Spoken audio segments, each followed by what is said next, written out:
কিছু কিছু জিনিসের পূর্বাভাস আগে থেকেই পাওয়া যায়।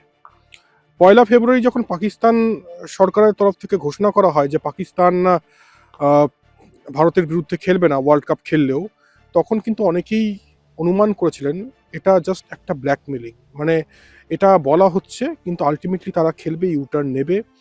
আর কলকাতা টিভি স্টেডিয়াম বুলেটিনেও কিন্তু আমরা তাই বলেছিলাম।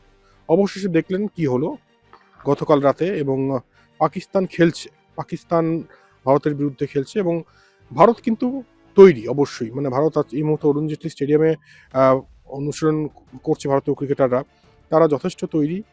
কোচিং স্টাফরা এটাই বলছেন যে আমরা ওইভাবে তো প্রিপারেশন নিচ্ছি না পাকিস্তান খেলবে কি খেলবে না, আমরা এইভাবেই প্রিপারেশন নিচ্ছি যে আমাদের প্রত্যেকটা ম্যাচ জিততে হবে।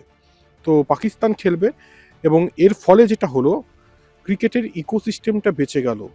আর 174 মিলিয়ন মার্কিন ডলার ক্ষতি হতে পারত আইসিসির কোষাগারে, সেটা থেকে মুক্তি পেল আইসিসি।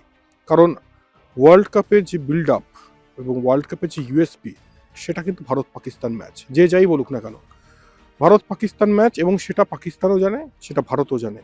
এই ভারত পাকিস্তান ম্যাচ না হওয়াটা শুধু ভারত পাকিস্তানের ক্ষতি বললে ভুল হবে, আইসিসির ক্ষতি বললে ভুল হবে, গোটা ক্রিকেট ফ্র্যাটার্নিটির ক্ষতি। আর সেই ক্ষতিটা চায় না কেউই। বাংলাদেশও অবশেষে স্বীকার করেছে যে আমরা চাই যে ভারত পাকিস্তান ম্যাচটা যেতে হয়।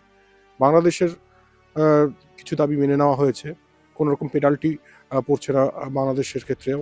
আহ, এবং যেটা বলার সেটা হচ্ছে উইন ইন কন্ডিশন। আর অবশেষে ভারত পাকিস্তান ম্যাচ হচ্ছে, এবং সব থেকে বড় কথা হচ্ছে যে ক্রিকেট ফ্র্যাটার্নিটিটা বেঁচে গেল, এবং ক্রিকেটের ইকোসিস্টেমটা বেঁচে গেল। কারণ এই T20 ওয়ার্ল্ড কাপের 15ই ফেব্রুয়ারি ভারতের মুখোমুখি হচ্ছে পাকিস্তান।